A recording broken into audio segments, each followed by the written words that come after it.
대표님, 침착맨 영상 보셨나요? 봤지. 하도 나오니까 알고리즘이. 그 탄원서 제출에 관해서 대표님은 어떻게 생각하는지 제가 좀 궁금해가지고요. 제출해가지고 뭘 어떻게 생각해. 그러려니 하고 있지 그냥. 또 이상한 건 또 하려고. 아, 이상한 거라뇨. 대표님, 그래도 이제 한쪽 입장에서 얘기를 해주시면은 좋을 것 같은데. 야, 지금 반반인데 내가 어디 편을 들어. 근데 좀 안타까운 건 있는 것 같아. 어떤 부분에서요? 그러니까 공인들이 아니면 뭐 되게 유명한 인플루언서나 셀럽이나 유명인이 된 사람들이 겪는 딜레마 같은 게 좀 있더라고. 내가 탄원서를 제출했어. 예를 들어 1만 명 중에 한 명이잖아. 1만 명이 넘게 지금 제출했잖아. 그 중에 내가 한 명이야. 그럼 누가 알아? 모르죠. 모르잖아. 네. 네가 누군데 지금 이름 써 있어도. 근데 내가 되게 유명인이야. 그러면 이게 딱 드러나면 되게 일파만파 커지거든. 내가 좀 안타까운 거는 예를 들어 이 PD가 네. 갑자기 어디서 뭐 폭행을 했어. 너가 누구를 막 때렸어. 네. 재판이 붙었네 이제. 그럼 나한테 와가지고 아우 대표님 죄송한데 저희 지난 정이 있으니까 이렇게 탄원서 하나만 써주시면 감사하겠습니다 해. 근데 돈 드는 것도 아니고 뭐 쓴다고 나한테 막 뭐가 오는 것도 아니잖아 이게. 탄원서는 말 그대로 그냥 탄원서일 뿐이거든. 이게 막 법적 효력이 있진 않아. 그래서 판사님 성향에 따라서 아예 안 보는 사람들도 있어 거의. 그러니까 그럼에도 불구하고 너가 써달라고 해. 그럼 내가 물론 너가 나쁜 놈이야. 사람을 때렸어. 하지만 내가 안 써줄까? 써주죠. 내가 써주겠지. 네. 그게 어떤 또 일종의 의리일 수도 있고 뭐 정일 수도 있고 사람이. 이 사람이 되게 아플 때 나까지 안 돼? 너 나쁜 놈이잖아? 라고 하는 게 사람이 힘들 때가 있거든. 그러니까 사람이 그런 거지. 이게 우리가 되게 이성적이면은 되게 미스가 없어. 근데 인간이란 동물이 이성적이지 않기 때문에 여기까지 온 거거든. 감성의 영역이 있잖아 우리가.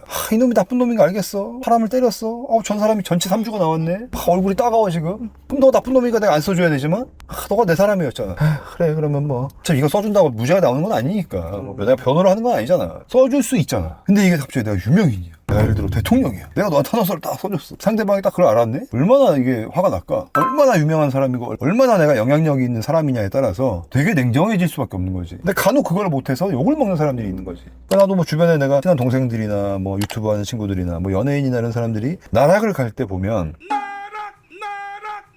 남들이 다 욕하잖아. 그때 굳이 나까지 욕할 필요가 있나? 난 좀 이런 생각을 하는 편이야. 그리고 내가 뭐 예를 들어 형이야. 그러면 형인데 내가 얘 편 들어가지고 내가 욕 좀 먹느니 형인데 뭐 욕 먹을 수도 있지 동생 때문에. 나는 이렇게 생각하거든. 근데 그건 내가 영향력이 없기 때문이야. 그러니까 가능한 거야 그게. 근데 내가 되게 영향력 있는 사람이 됐어 예를 들어. 그러면 이제 그러기가 어려워지겠지. 너무 미안하지만. 그러니까 이런 차원의 좀 딜레마가 있어. 그러니까 이것도 약간 나는 그런 차원이라 생각하거든. 어쨌든 이게 침착맨님 채널에 뉴진스가 출연을 했잖아. 그 사이에 연결해준 감독님이 있어. 아마 그게 눈으로 보진 않았지만 추정컨대 그 감독님이 부탁을 했을 거라고 생각하거든. 유명인이고 하니까 조금 더 그래도 공신력 있는 사람의 탄원서가 들어오면 조금 더 좋은 영향이 있지 않을까? 그러면은 나는 예를 들어서 방시혁 대표님 난 한 번도 본 적이 없어. 근데 뉴진스를 출연시켜준 나랑 친한 사람이 있어. 이 사람이 탄원서 한 장 써줘라라고 부탁해. 그럼 예를 들어 여기서 너가 탄원서를 써주면 그걸 기사화해가지고 대대적으로 알릴 거야. 너가 아주 우리 편이라고 공식적으로 공표 좀 해줘봐. 이러면 썼을까? 아니죠. 안 썼죠. 미친놈이 아닌 이상 안 쓰지 네. 이 상황에서는. 근데 탄원서 한 장 조용히 그냥 내가 이 형 의리 지켜줘야겠다 라는 느낌으로 썼을 거라고. 이게 사실 굉장히 내가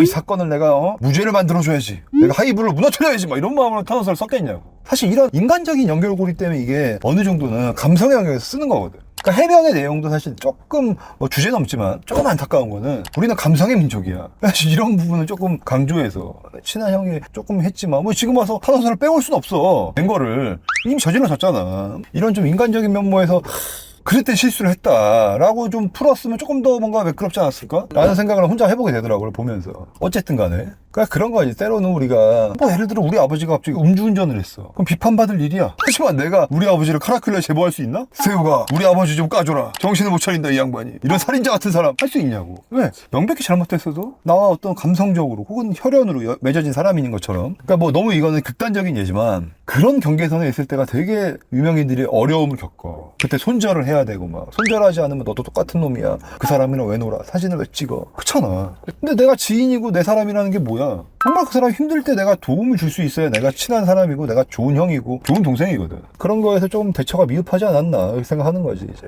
이번에 약간 살짝 번외인데 김호중 씨 그 팬들은 김호중님의 팬들은 엄청난 이제 감성 영역이 있는 거지. 나도 내가 김호중님 내가 불후의 명곡 할 때 한번 누구 특집이었지? 한테 누구 특집 때 내가 갔었는데 그때 출연자 중에 김호중님이 있었어. 와 거기가 그때 좀 되게 큰 경기장에서 했거든? 네. 꽉 찬 거야. 그래서 원래 좀 조그만 스튜디오에서 해, 불후의 명곡을. 근데 무슨 스페셜 막 이런 거 할 때 큰 데서 하는데 그때 되게 큰 데서 했어. 야 불후의 명곡에 이렇게 또 인기가 많나? 야 90%가 김호중님 팬이더라고. 딱 김호중님 나오니까 다 일어나서 막 하고 딱 노래 끝나니까 가. 김호중님이 딱 저기 하니까. 그걸 보면서 팬덤이 진짜 엄청나다 싶었는데 근데 뭐 그런 거지 이제. 그런데 감성의 영역이니까 죄를 져도 우리가 지킨다 뭐 이런 마인드가 좀 있으신 것 같더라고 보니까. 그게 잘잘못의 영역을 넘어가는 거지 이제 그분들은 이미. 그렇기 때문에 그럴 수 있는 거야. 우리가 이해하기는 좀 어려운 부분이지만 좀 조심스럽긴 한데 뭐 사랑이라고 해야 되나 그거를? 일종의 사랑의 한 종류인가 그것도? 뭐 팬적인 사랑이죠. 그치. 표도 취소되니까 막 다시 사주고 막 아줌마들이. 그거 신기하더라고. 왜냐면 사람은 이성적이지 않기 때문에 가능한 거예요.